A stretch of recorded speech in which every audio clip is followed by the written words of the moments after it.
took me probably really to 2 years ago, I think. I really got my sound. Like, this is your voice. You don't sound like nobody else. This is what you need to do. This is what the audience react to. And this is what they like to listen to. So I think, yeah, it took a while because a lot of people don't find they sound for a minute, or they never do. Facts. They just try to go with different stuff, go with what's trending and things like that. So definitely being in this era of where I'm, like, what I'm doing, even in Chicago, I'm like, it took a lot for me not to go the rap route and just be like drill music, because that's what's the trend right now. So like, just listening to myself and reassuring myself, like, okay, yeah, you got this, and your sound is what could take you to the top. Being a perfectionist, do you find yourself in the car listening to other people's music like, this is not it? yeah, I could hear when they're like half doing it, or they're like, oh shoot, we could just leave it like that. I don't feel like doing no more retakes or nothing.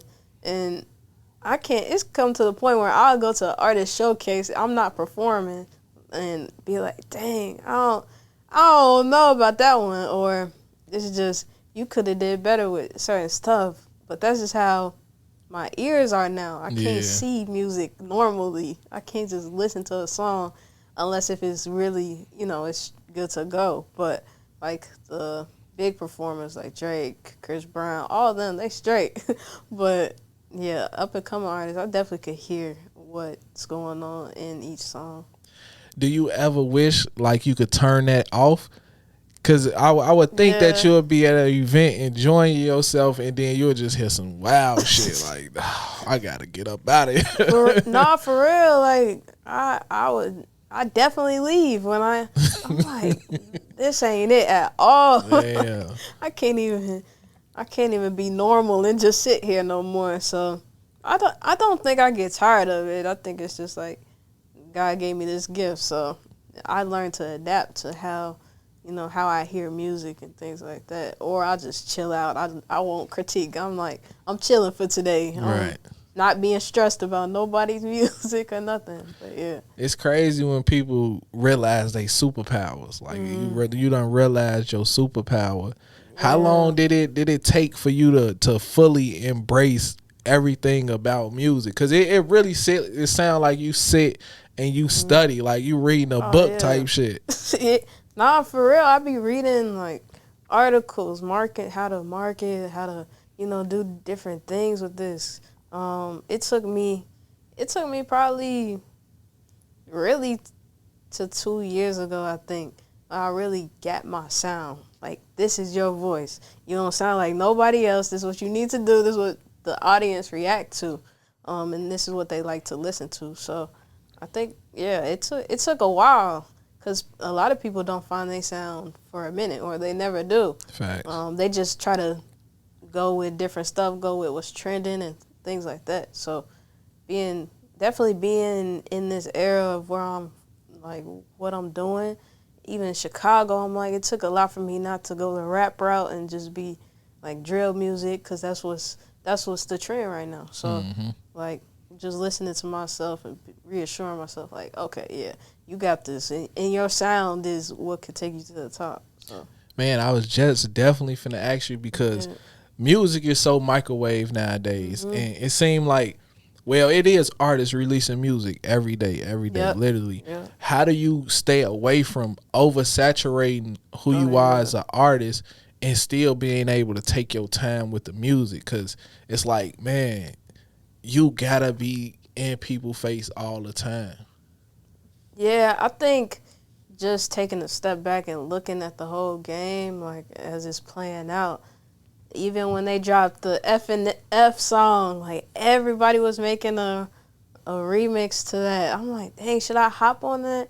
I'm like, it's gonna confuse my audience, because I'm not over here rapping, and I'm not, like, I like to listen to lit music, but it's not what the music I'm making right now. So just taking a step back and looking at the whole picture and how it's playing out, not just dropping to drop, having a purpose behind my drops, even with my music videos, just having a story behind what I'm making. So you an artist.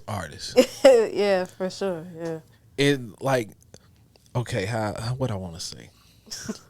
Because like you say, a lot of artists follow trends, you know what I'm saying? And sometimes those trends is busting, you know what I'm saying? Oh, they go. And nowadays we got TikTok taking songs to the next level. You got people out here making music strictly for TikTok. You know what I'm saying? So how do you find ways to like repurpose your sound?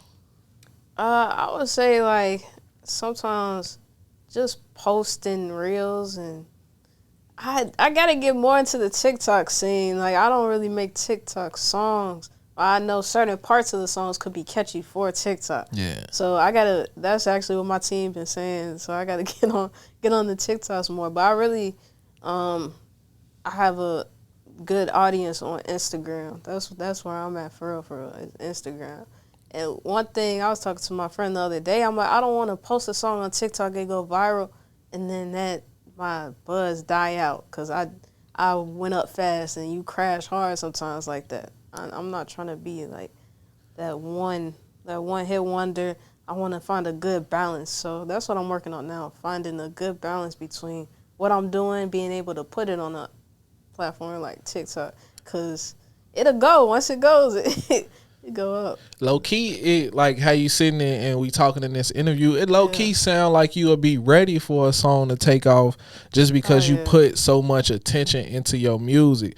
Like you say, a lot of artists, they have that moment where they do go viral and they don't know how to follow that up. You know what I'm saying? Exactly. I feel like you got a follow up already ready for your breakout record. You know what I'm saying? So with me, I find myself like sometimes I make content, I don't even drop it. It just like your unreleased music, you know what I'm saying? And it be me in my head overthinking that shit, you know what I'm saying? Sometimes it be the shit that you had no idea is gonna take off that fucking take off, and we completely had no control over it. You know what I'm saying? So I say, man, just do it. Just give it a try. I'm personally not on TikTok. I ask my kids, like my kids supposed to teach me how to make the little TikTok noise. You know how the narration be. They still ain't showed me though. You know what I'm saying? Yeah, that would go. Yeah. If you put them little, if you took some of your interviews and put the quotes, like the words on top. Man, to me, that's just too much for me to do. You know what I'm saying? I found out a way on Facebook. Like you could post it on Facebook. Facebook will automatically do it. Yeah. But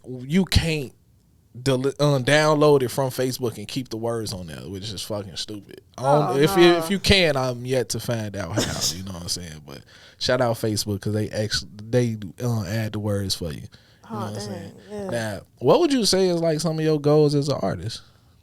Definitely, probably getting a distribution deal.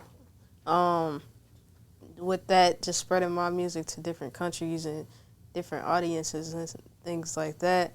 And then probably second, just making this a mainstream income, like building generational wealth through my music, because music is, you can have that forever. So just those are the main top two goals, like get a distribution deal and make like generational wealth off of my music, and everything else will fall into place.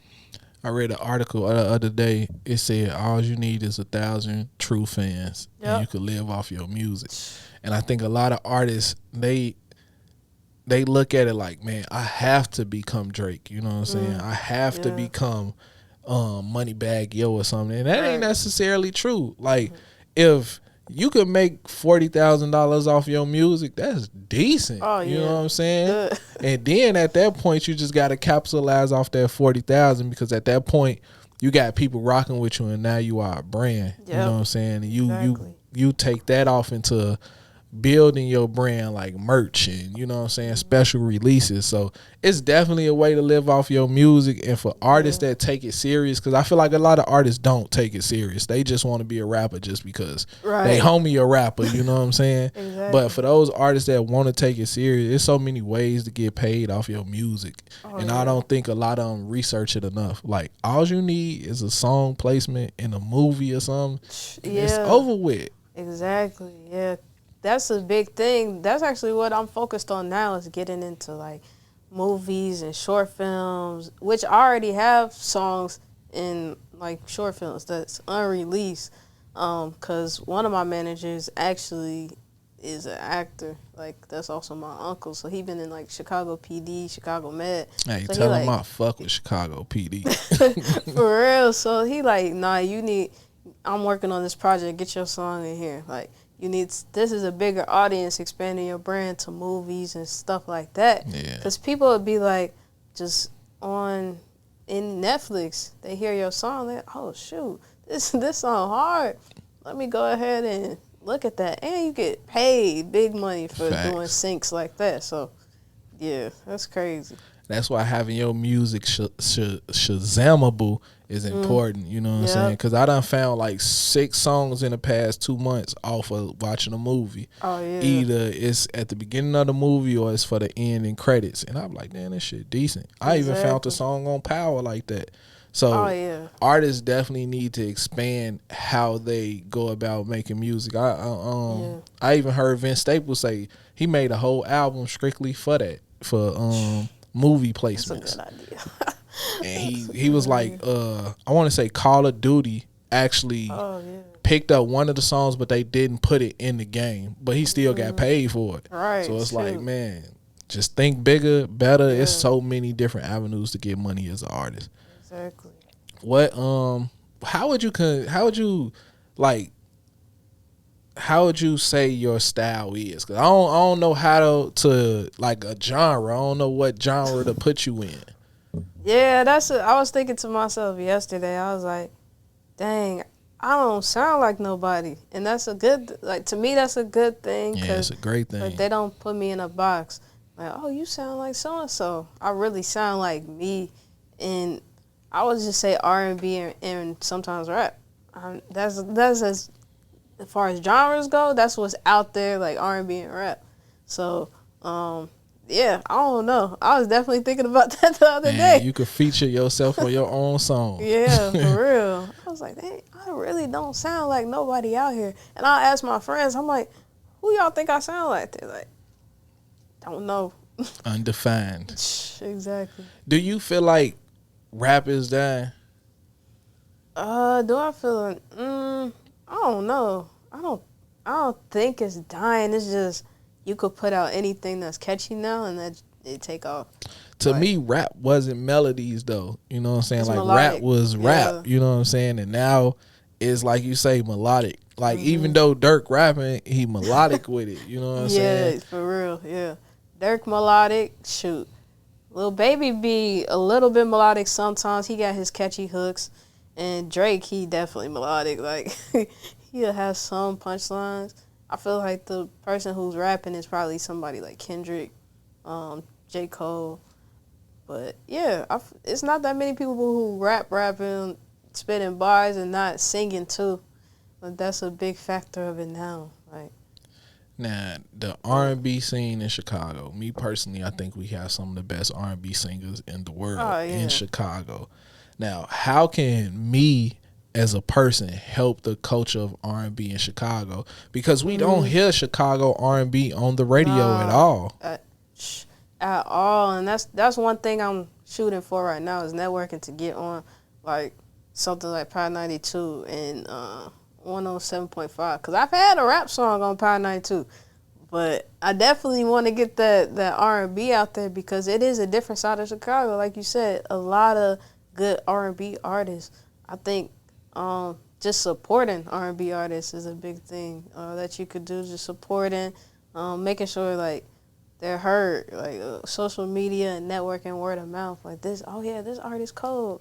You should check them out. Like stuff like that. Yeah. Just like the drill scene, people push that crazy. Just having the same amount of push and support, I think, could go like a long way. All right, I'm gonna put you on right here. Like Power 92, WGCI, they cool. You know what I'm saying? I ain't hear the shit on them at all. But Vocalo, 91.1 FM. Oh yeah. They for the city, literally. Like my brother Biko, he got the Windy City Hour every Monday through Friday from 12 p.m. to 1 p.m. where he plays strictly Chicago artists. And even when he not in the Windy City Hour, it's just Chicago artists playing in rotation. So I say start sending your joints to Vocalo. Like if they really like your song, they will literally put it in rotation, and your songs will play every day. I sent the song to Vocalo. I sent No Phase to Vocalo. They put it in the I think it was a playlist or something, and they had an article that had the song and other people's songs. But yeah, they posted me on their Instagram actually. Yeah, I need to tap in and get, like you said, that rotation and stuff like that. I'm telling you, they'll play your songs.